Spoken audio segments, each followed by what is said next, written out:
There's nothing stopping us from participating in God's nature.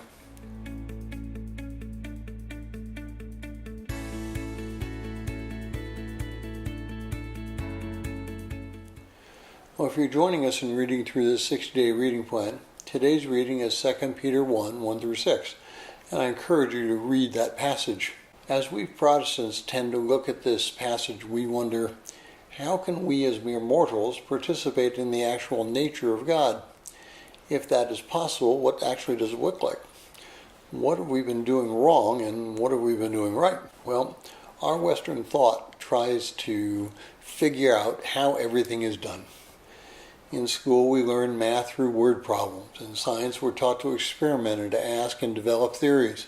In history, we look for patterns. We're trained to search for things and figure them out.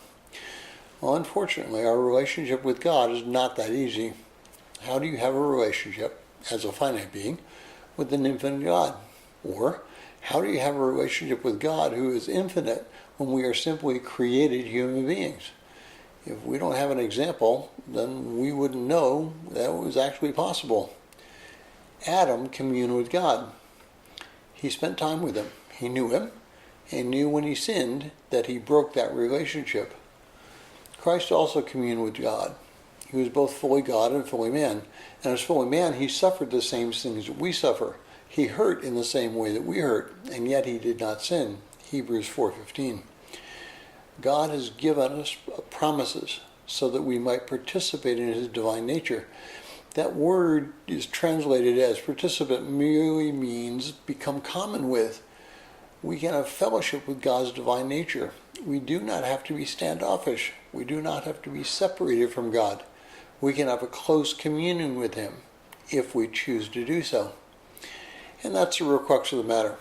We don't commune with God because we choose not to commune with him. We want to do our thing instead of repenting and doing his thing. We want to be our own bosses instead of submitting to him and allowing him to develop us. Today, I'd like you to read 2 Peter 1 through 11. We will talk about this a lot more tomorrow.